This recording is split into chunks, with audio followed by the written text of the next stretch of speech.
इस वीडियो में हम सीजीपीएससी एपी एग्जाम के लिए जो छत्तीसगढ़ का पेपर वन रहता है उसके लिए क्वेश्चन देखते हैं।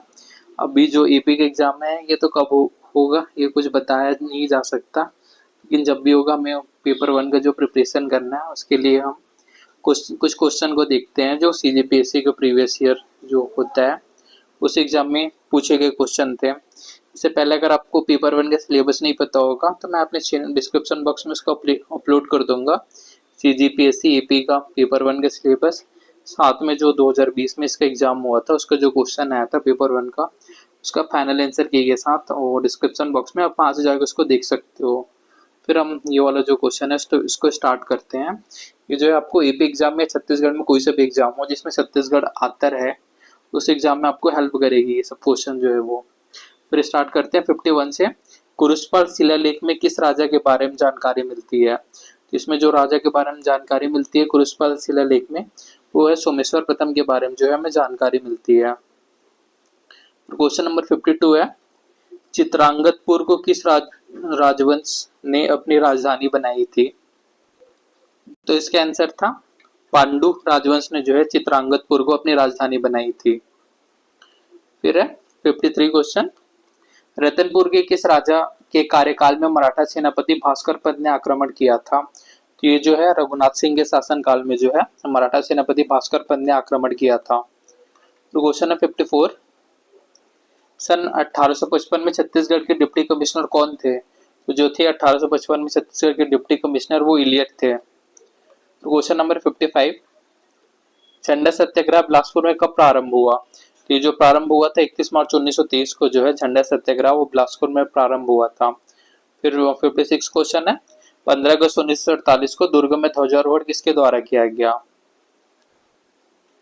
तो ये जो है श्री घनश्याम दास गुप्ता के द्वारा 15 अगस्त 1948 को दुर्ग में जो है ध्वजारोहण किया गया था। फिर 57, छत्तीसगढ़ में असहयोग आंदोलन के दौरान बहिष्कार स्वरूप बैरिस्टर नगेंद्र नाथ डे ने किस उपाधि का त्याग किया था? तो ये जो है राय बहादुर की उपाधि जो बैरिस्टर नगेंद्र नाथ डे है उसने त्याग किया था। फिर 58 क्वेश्चन, छत्तीसगढ़ की लाल एवं पीली मिट्टी निम्नलिखित में से किस तरह की चट्टानों पर विकसित हुई है? तो ये जो है ग्रेनाइट से चट्टानों पर विकसित हुई है। फिर क्वेश्चन है, छत्तीसगढ़ में पाई जाने वाली निम्नलिखित वृक्ष प्रजातियों में से कौन सी राष्ट्रीयकृत वृक्ष सूची में शामिल है? इसमें शामिल पूछ रहा है कौन सी है वो। ऑप्शन डी है, ये सभी जो वृक्ष प्रजाति है वो राष्ट्रीय वृक्ष सूची में जो है शामिल है। फिर क्वेश्चन है, छत्तीसगढ़ में 2001 से 2011 के मध्य 10 की जनसंख्या वृद्धि दर कितनी थी?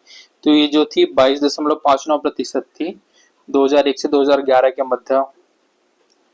फिर है, छत्तीसगढ़ की निम्नलिखित मिट्टियों के स्थानीय नाम में से कौन सा सही नहीं है? तो काली एवं पीली मिट्टी का जो है मिश्रण है वो कछार कहलाता है, ये सही नहीं है। बाकी पीली चिकनी मिट्टी मटासी है, काली मिट्टी कन्हार है और अनुपजाऊ लैटराइट मिट्टी है वो भाटा के नाम से जानते हैं हम उसको। फिर क्वेश्चन है, ये जो 2020 में पीएससी हुआ था उसका क्वेश्चन था, तो उस टाइम से रिलेटेड क्वेश्चन है। ई पंचायत पुरस्कार करेंट का के अंतर्गत पंचायतों के सशक्तिकरण के लिए आईसीटी के उपयोग में छत्तीसगढ़ को पूरे देश में कौन सा स्थान मिला था? तो ये दूसरा स्थान में, ये उस टाइम का करंट है, आपके काम का नहीं है ये। फिर क्वेश्चन है 63, निम्नलिखित में से छत्तीसगढ़ का कौन सा कृषि जलवायु क्षेत्र सबसे कम वर्षा प्राप्त करता है? तो ये जो है छत्तीसगढ़ का मैदान जो है वो सबसे कम वर्षा प्राप्त करता है। क्वेश्चन नंबर 64 है, निम्नलिखित वाक्यों को पढ़कर सही उत्तर चिन्हित कीजिए। इसमें जो सही उत्तर है वो ऑप्शन बी 1 और 3 सही है। तो 1 जो है, छत्तीसगढ़ में वर्षा अधिकांशतः दक्षिण पूर्वी मानसून हवाओं द्वारा होती है, ये सही है। और 3 जो है, छत्तीसगढ़ में जो है तापमान के वितरण को समुद्र की निकटता एवं समुद्र सतह से ऊंचाई मुख्य रूप से प्रभावित करती है, जो 1 और 3 है वो सही है। फिर क्वेश्चन देखते हैं, निम्नलिखित किन 2 वर्षों में छत्तीसगढ़ राज्य की कृषि उत्पादन वृद्धि दर स्थिर भाव पर ऋणात्मक दर्ज की गई थी? तो ये जो ईयर था वो ऑप्शन सी 2015-16 और 17-18 जो है उसमें कृषि वृद्धि दर जो है स्थिर भाव पर ऋणात्मक दर्ज की गई थी। फिर क्वेश्चन है, निम्नलिखित में से छत्तीसगढ़ राज्य का कौन सा वन वृत्तों वनों की उपलब्धता की दृष्टि से सबसे बड़ा है? तो ये जो बिलासपुर वन वृत्त है ये वनों की उपलब्धता की दृष्टि से सबसे बड़ा है। फिर है 67, इकलामा लौह इसके क्षेत्र किस जिले में स्थित है? तो ये जो स्थित है वो कबीरधाम जिले में स्थित है। फिर क्वेश्चन है 2011 की जनगणना के अनुसार छत्तीसगढ़ में पुरुष साक्षरता दर प्रतिशत है, तो ये जो है 81.45% है।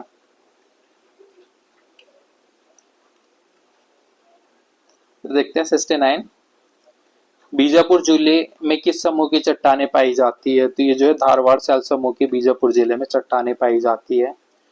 फिर क्वेश्चन है 17, छत्तीसगढ़ में किन हवाओं से वर्षा होती है? छत्तीसगढ़ में दक्षिण पश्चिम मानसून हवाओं से जो है वर्षा होती है।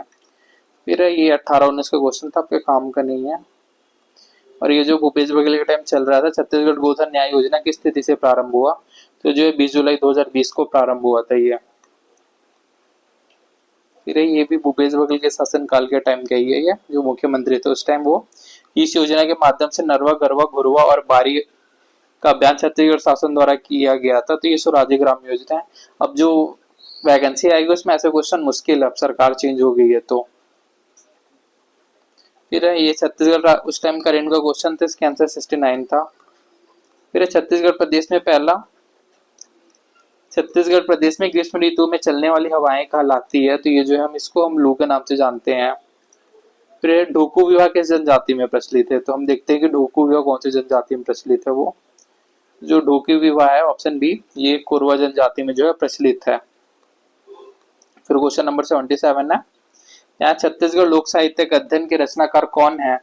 तो इसके जो रचनाकार है वो दयाशंकर शुक्ल हैं। तो क्वेश्चन नंबर 78 है, बहुरा चौथ का पर्व कब मनाया जाता है? तो बहुरा चौथ का पर्व जो है भादो कृष्ण चतुर्थी को मनाया जाता है। तो क्वेश्चन नंबर 79 है, खमस्वांग किस जनजाति के द्वारा किया जाता है? तो वो जो खमस्वांग जनजाति के द्वारा किया जाता है वो कोरगू के द्वारा है। तो क्वेश्चन नंबर 80 है, किस जनजाति के युवक गृह को गितु ओना कहा जाता है? तो जो गितु ओना कहा जाता है वो बिरहोर के जनजाति गृह को जो है गितु ओना कहा जाता है। फिर 81 क्वेश्चन है, निम्नलिखित में से कौन भरथरी गायन के लिए प्रसिद्ध है? तो जो सूरजबाई खांडे जो है वो भरथरी गायन के लिए प्रसिद्ध है।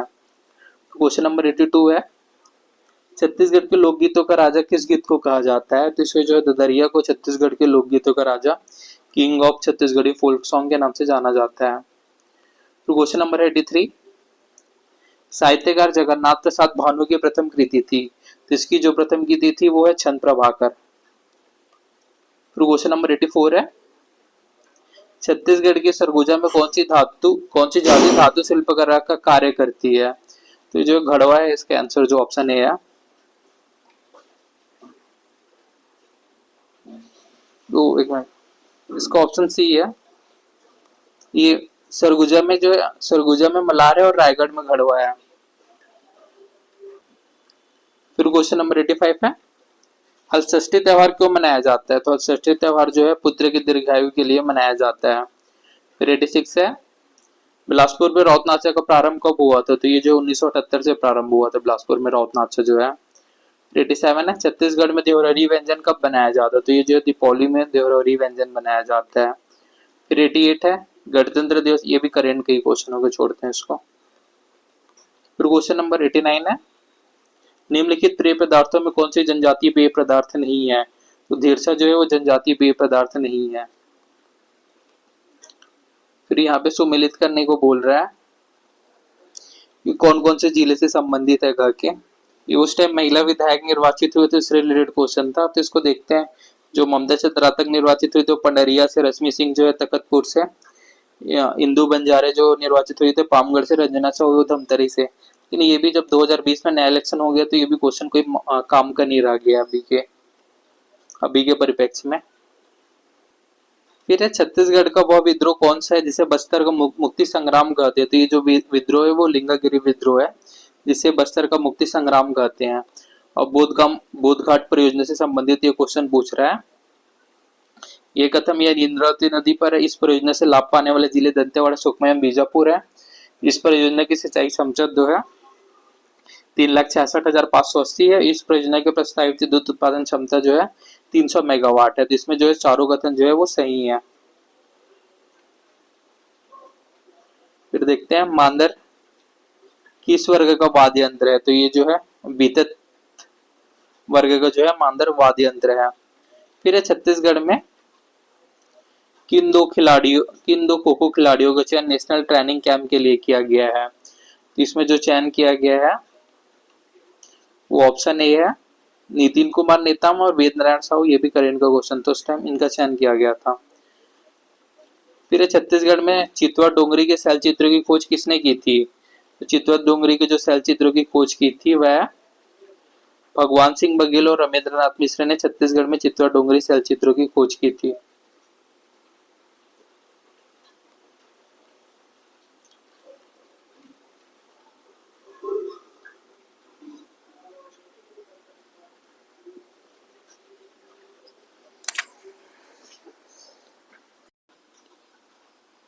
फिर क्वेश्चन है चकमक अभियान और सजग कार्यक्रम किस विभाग की योजना है?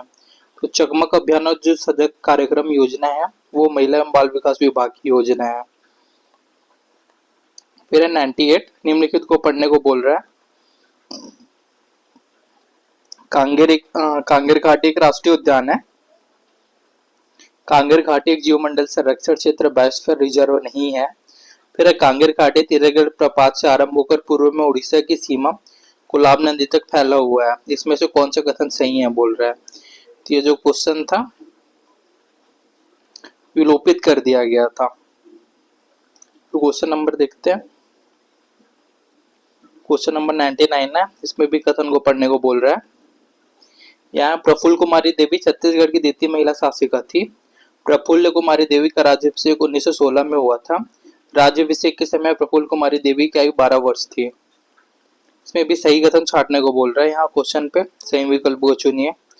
तो जो इसका सही विकल्प था ऑप्शन डी, 1 और 2 गलत था, लेकिन जो 3 है वो सही कथन है। तो जो प्रफुल्ल कुमारी देवी थी इसका जो समय था वो 12 वर्ष की आयु में जो था राज्याभिषेक हुआ था। और जो लास्ट क्वेश्चन है वो देखते हैं। महानदी का मैदान निम्नलिखित में फैला हुआ है। तो ये जो फैला हुआ है मध्य छत्तीसगढ़ में महानदी का मैदान फैला हुआ है।